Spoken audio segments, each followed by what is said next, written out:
Hey, what's up, everybody? It's Stephen A. Williams, president and founder of the creditrepairshop.com. I want to go through this article that I was aware about a while back, but I wanted to share the information with you. Reason why, let me just tell you the big reason why is that I received a phone call. This older white gentleman always calls me on Saturdays, early morning. He just called. It's like 8 a.m. in the morning. I just finished my workout in my home gym, and he picks up a copy of my magazine. I have this advertising magazine for another business that I own, and it has a TV listing and some other stuff that people like to read inside of it. If you ever want to see it, it's called Blue Book Milwaukee. You can go online and you can see the digital copy, but we actually pass out books. We've been doing that for the last 32 years, going on 32 years. And when he calls, I admit the first time it was like, I was like, come on, man, just go and grab it.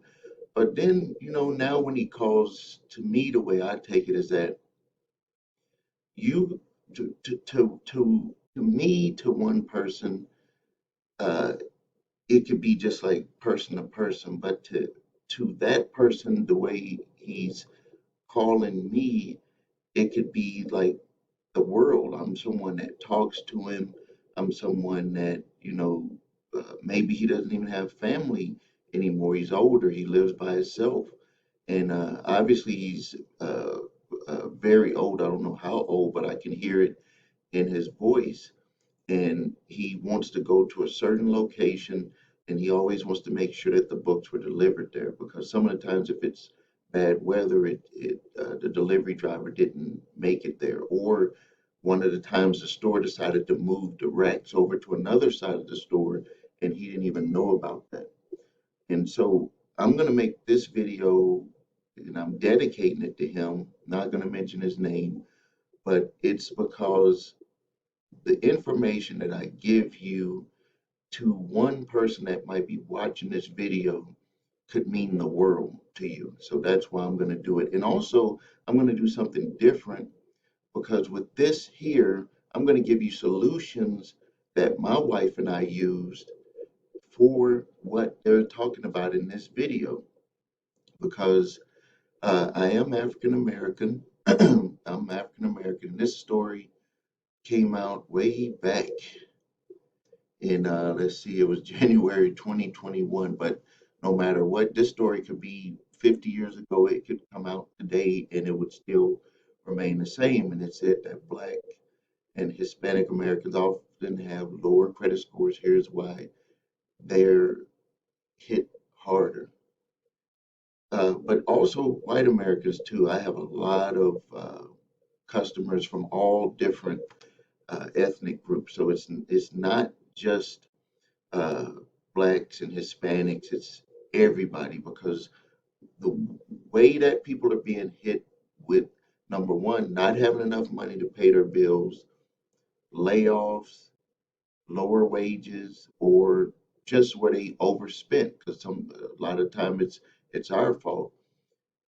People can find themselves in a bad situation. So now I'm going to read and then I'm going to offer solutions on what I did. So it said here, 54% of Black Americans report having no credit or poor credit to fair credit, which is considered to be any score below 640, according to, and there's a survey that they had. About 41% of Hispanics reported falling into this category.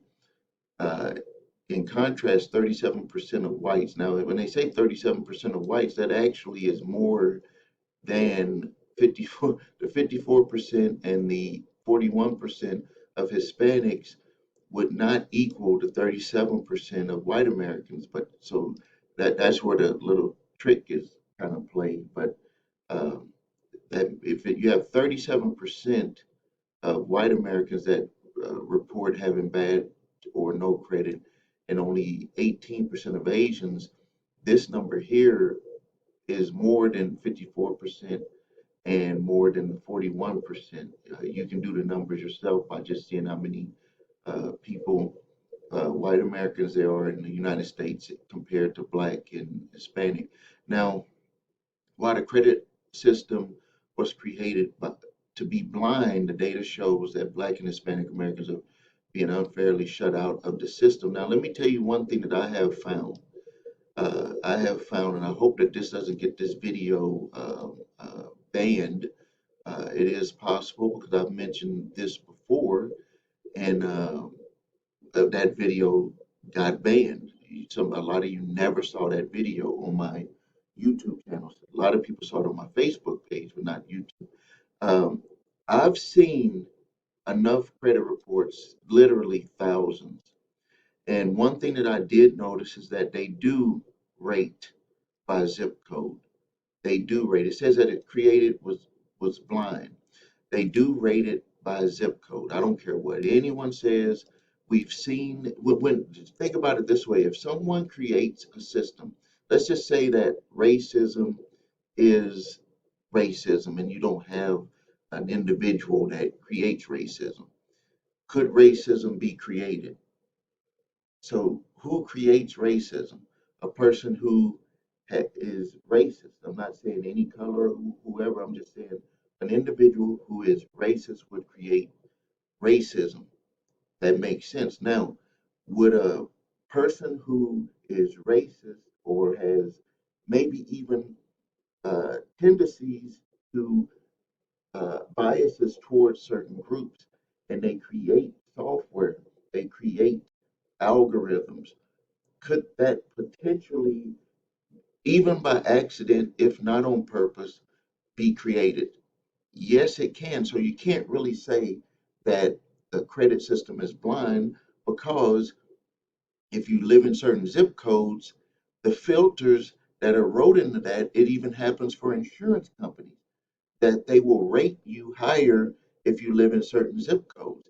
They will rate you higher even if you are college educated or not college educated, high school graduate, not a high school graduate, married, single, kids. All of that stuff is built into the backside of the credit system.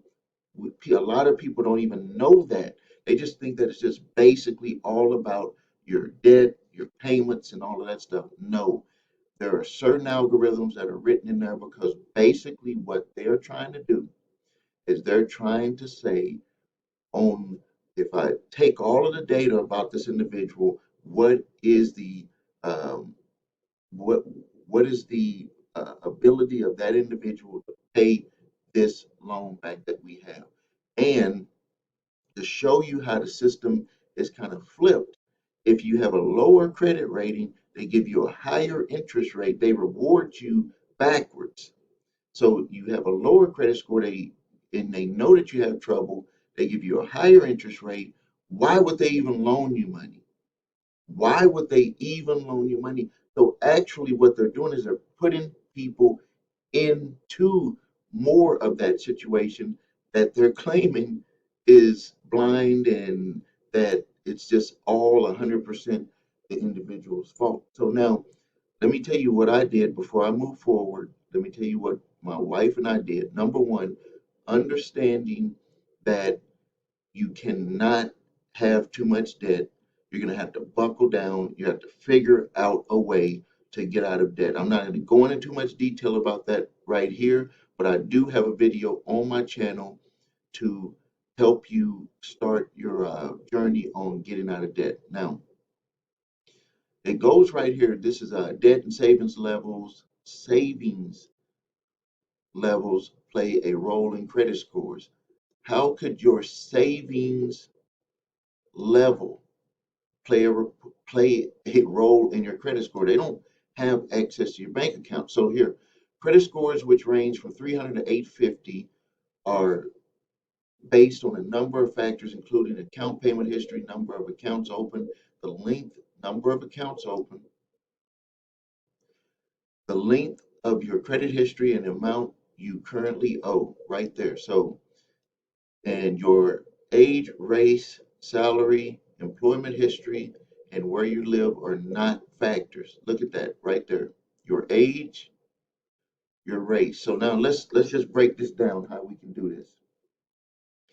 Your age. They they know how old you are. They know how old you are. Go into a place and they say you have no credit history. They're going to look at two things. They're going to look at they're going to it's going to hurt you both ways. If you're an older individual and you have no credit history, they're going to say, "What the hell have you been doing? Were you in jail or something?" So that's already going to bring up a red flag to them. The other part, if you're younger, they're going to say you don't have any credit history. So they without they're saying it without saying it. They're saying it's like you're the boss of a company. A 21-year-old comes walking in, and you say, "What is your history?" And it's like, "I'm 21 years old." Okay, well, you don't have experience, including account payment history, your age. Look at that. So how can it not play? Okay, your race. I just explained to you. I saw them in credit reports myself where I saw people who live in, I'm talking about black and white people who live in a better neighborhood, and black and white people and Hispanic people that live in a worse neighborhood, or so-called, where the zip code is, a lot of stuff could be happening in that area. Their scores were lower. It didn't matter what race they were. Their scores were lower. And then same individual, same income, everything, living in a better neighborhood, their scores were higher, and they had the same credit problems. Same problems. I've even had an individual who was Arab that lived in a very good neighborhood, had over 100, I think it was 120, no, $200,000 in bad credit card debt, and his credit score was high, and he had no open accounts. Everything was just slammed down. It took us 4 years to work on help him settle and get out of that debt. Do you know that his score never went down past a 600, and I think it was 685? Never went down past a 685. And the only thing he was paying on was his car and his house. And I've seen people with lower debt, lower collections, and their credit scores were in the fours and the fives and the low sixes. Salary, they say salary doesn't. Do you think that they could look on your credit reports and see where your job is? Go get your credit reports right now and look on there and say, why do they put your job on there then? If it's not rated and if it's not a part of the algorithm, why do they even put your job on there? If it says that you are a bus driver for the city of Milwaukee, and then it says that you're the vice president of a company, do you think that that's not going to be paid attention to? So that is wrote in there. Employment history. Employment history is wrote in there. And it says where you live at is not a factor. Let me tell you, employment history, all they have to do is look at, why do they say, have you been working at your job for 1 year or 2 years? If you haven't been working at your job for 2 years, write down your previous employer. Why do they even ask it? They're asking that because they're building the database to rate you. So now what did I do? What did I do? Uh, this one here takes time, no matter what. You're going to age. The years are going to go by. What I did with age is I did, I used the time that I had as I was getting older to the best of my ability. And that means that you got to do the right things. You got to move forward. If you have a job that you don't like, you got to make decisions to get to a better job or to start your own business. Race, there's nothing you can do about that. You just be the best person that you can be regardless. Salary, I started my own company. I have several companies right now. That's what I did. Employment history, I made those companies successful. If someone was to look on my credit reports, they will see that I have owned and operated one of my companies for 32 years. 32 years. Where you live, uh, my house that I have right now that we had built, I've been living here for 15 years. Okay. While race may not be an explicit factor for financial situations that are common for many blacks and Hispanics, do play into credit worthiness. They just flipped around. They just flipped around and said, right here. They just flipped this whole thing around. Over half of Black Americans are living paycheck to paycheck. I just told you the solution for paycheck to paycheck. And I'll repeat it. What you have to do if you're living paycheck to paycheck, you got to buckle down. You got to put together a budget. You have to figure out how you're going to solve that financial problem. If you're not making enough money, you either have to get a better job.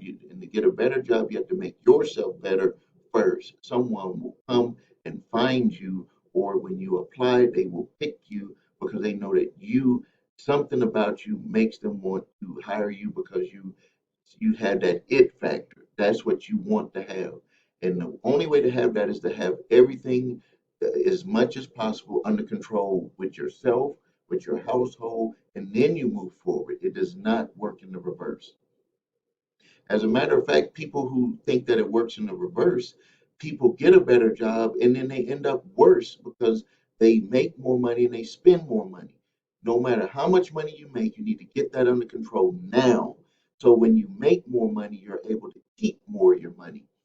Uh, so paycheck to paycheck, which affect their payment history and the rate which at the rate they use credit to get by, the rate that they use credit. They're talking about the utilization of credit that people have. They're using too much because it's rated by how much you use. If you got $1,000 credit card and you keep it maxed out, it's going to actually hurt your credit, even though you're struggling to make the payments.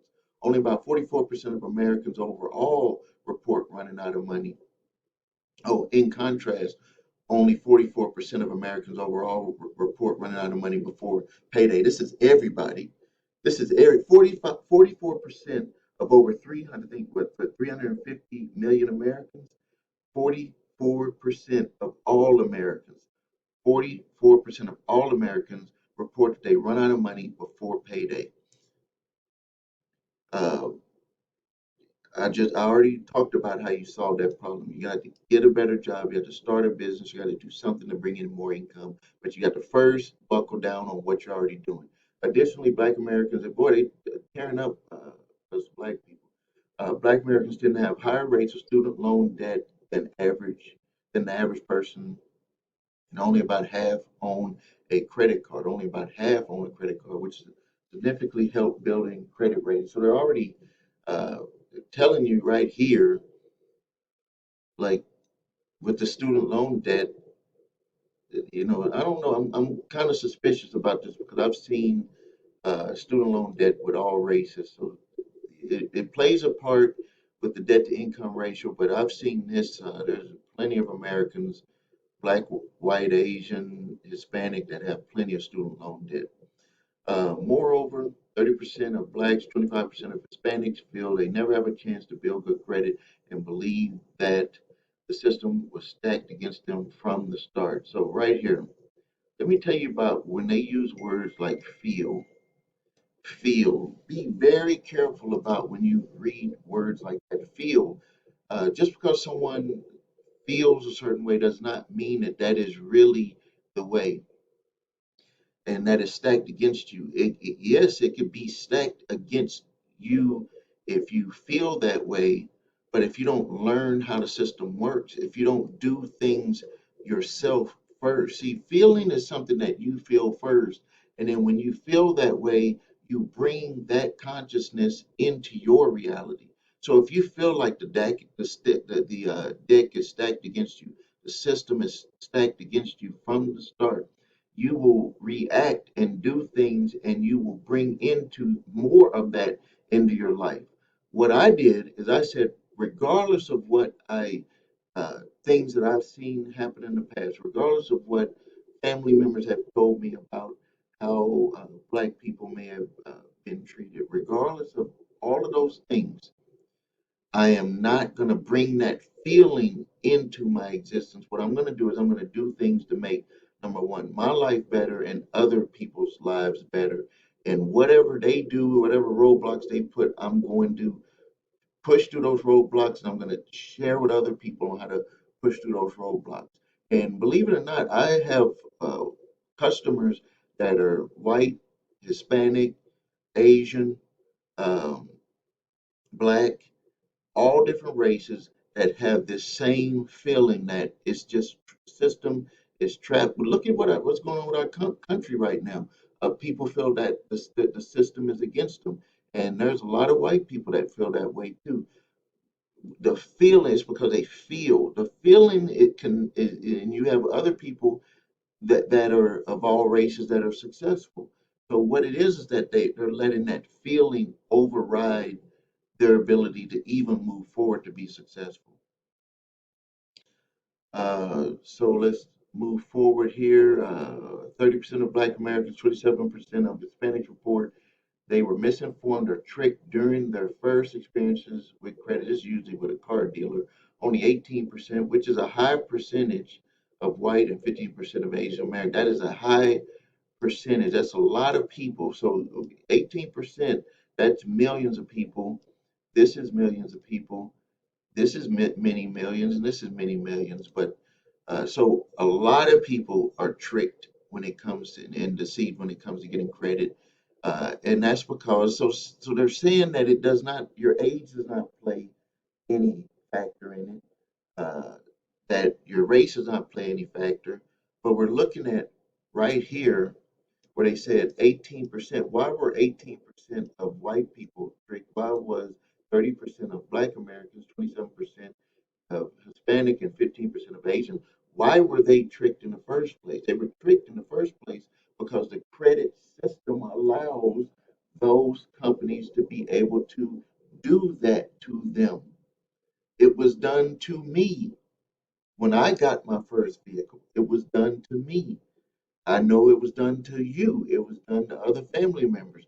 Probably everybody that is watching this video falls into this percentage. So what do we do? Number one is that you build your credit the right way. Some of it is going to take time.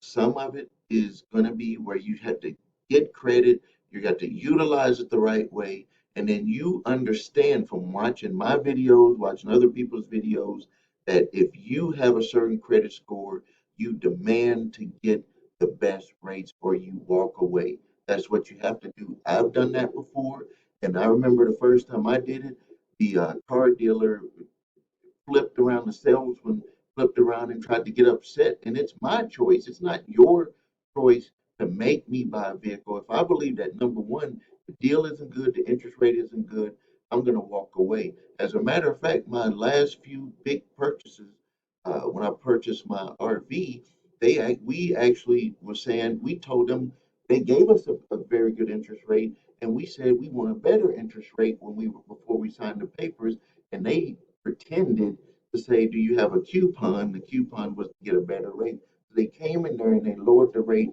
another 0.5%.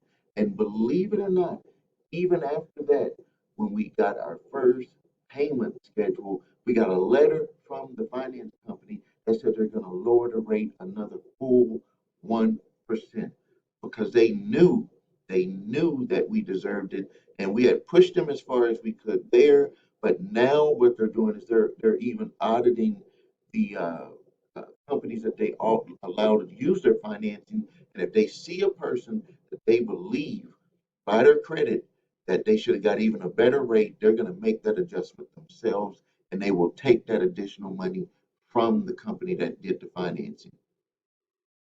It says here, poor credit has long-reaching consequences. Uh, it says, including denial of credit. We know that denial of a credit card, getting charged higher interest rate. This is that reverse reward. Impact on housing, employment, mental health. So housing already right here in the algorithm. This is written, so they automatically know, yeah, you're not going to be approved to live in probably better neighborhoods potentially if your score is bad, but that is written into it. They're going to look at your credit. They're going to say, look at the zip codes that the person has lived in. Employment. So all of the factors that they're talking about that they said it is not wrote into the algorithm, they're flipping it around and saying that it is in there, because how would they know these things if it wasn't? They could just take that stuff away and just go strictly off of your credit. So, mental health and relationship. Uh, this was something that I talked about in a previous video also, was that when we speak to people, people have a high anxiety when it comes to having bad credit because they cannot move forward. We know people that also that said that their girlfriend or boyfriend was not going to marry them unless they fixed their credit because they felt that it was going to start the relationship off on a bad start, that they were not going to be able to move forward. One person had good credit, one person had bad credit, and they were like, I don't want, even though it's not going to make your credit bad because of that person, but they said, you're showing me up front how you're running your life. And so I'm not going to, marry you, or we're going to be engaged until you fix that. We've had a lot of people in that situation. And then the mental health. Imagine if someone tells you, you're declined. I talk about this in my consulting that I do with companies, um, that if a person is denied credit, they're not looking right away to get their credit fixed. They're going through a depression phase. And, many of you, when you're ready to work on your credit, you've kind of worked your way through that depression phase of being denied credit. And then you're ready to move forward. But I've learned that if a person is denied, unless it's something like a house where they can get a few things fixed and they get approved, or maybe even a car, but if it's something, most people when they get denied, they will go into a depression type phase, and then they start building up to say, okay, I got to do something about it. And before I go to apply for a loan or apply for something, I'm going to do something about that right away. And then, they have that feeling that they're going to get approved, or that they've done everything that they could to be able to get themselves approved. So that's true. I've talked to many people with that. Um, those with a credit score with a 300 to a 549. I've never seen a 300, but I have seen lower where they had no score. Report their poor credit history has impacted their housing, career, relationship, and their ability to communicate. Man, this is true. About 28% of those with poor credit say that they can't even rent an apartment they want, while 22% have been denied a cell phone plan, pay higher rates being on a prepaid plan. Creating equal credit opportunities is critical first step towards helping to close the racial gap in our society. So you can see that they said that it has nothing to do with it, but we can see right here it has a lot to do. You know, somehow it's written into there. They may not be able to see you, but it is written into the algorithm. Uh, the bias is written into the algorithm without them even really understanding, just solely by who's writing it. And also, if you're, you know, a lot of it makes sense because if you align yourself with what the algorithm requires, if you just buckle down and you do that, you will be able to achieve having a higher score. Uh, so it's not impossible. So you can, wipe that away no matter what race you are. But you have to first get things under control with yourself, and then you're going to be able to move forward. So so the things to kind of wrap it up and review the things that I did, the things that my wife and I did. Number one, uh, you have to buckle down, change your financial situation. Uh, and I know this for a fact because we actually did this in the reverse, which made it worse. We actually had uh, kind of moderate credit, and then we ended up starting our business, making more money. 4 years later, we were in a worse situation. We were spending too much money, not saving any money. So that breaks, so that goes into what I was saying earlier. Uh, and then the next thing is you learn to manage your money moving forward and manage your credit moving forward. It does not sound too complicated to do, but it is very complicated for all of us to implement because it takes a certain amount of discipline. It takes time. None of it is going to happen overnight. And that's really what I think what really makes a lot of people fall off is that a lot of people do not give time the right way. What they do is they don't give time for the same thing to happen. What they do is they give it a little bit of time and they quit and they start over again. And then when they look back, they say, "Well, I've been working on my credit and getting out of debt for like 5 years." It's not that you've been working on it the same way. You've been starting and stopping for that amount of time. So anything that you start and stop, you're not going to have any success with uh, because you're trying a different way. You may not even know it.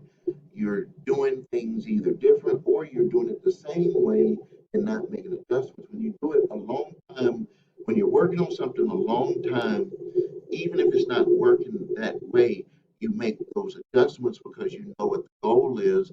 And when you look back, you're going to say, well, at that period of time, I made that adjustment. That period of time, I made that adjustment. That period of time, I made that adjustment, but you were working at the same goal. What a lot of people do is they're working at the same goal, but they're quitting. When you quit, you either start over with the same process and you never really give it time to have those adjustments happen. That's what I talk about with my credit repair process that I made up that I developed is that it takes time. Some people are finished a lot quicker, but most people it's going to take time and it's going to be all of these adjustments that we make. And as we make the adjustments, the focus gets harder and gets more intense on their specific problems. But no matter what, if you go through the process, you're going to be in a better place with us with your credit because we are making those adjustments. Believe me, my customer service staff is working on all files and we're going at it in all different directions to make to get all of our clients in the best position as possible. So that's what you're going to have to do. And then when you get credit, when you start to get credit and you're utilizing your credit, you cannot overdo it. Number one, never get more than what your income is, and then or use more than what your income is. You need to be able to have a savings. You need to be able to pay your payments for everything, or pay everything off each month, because that's going to be how the system is going to read you. And also, just to back up for my solution for working at my job a long time, I just told you I have the same one of my businesses I've had for going on 32 years coming this February. So if someone was to look at my credit reports, like this person he's been at this for 32 years, even though it's his own company, it's 32 years. How many people even work for a business or, at a job for 32 years at the same place? All right, so I'm going to end the video here. I hope that this was helpful towards you or that seeking out that one individual that needed this video or many of you who needed this video.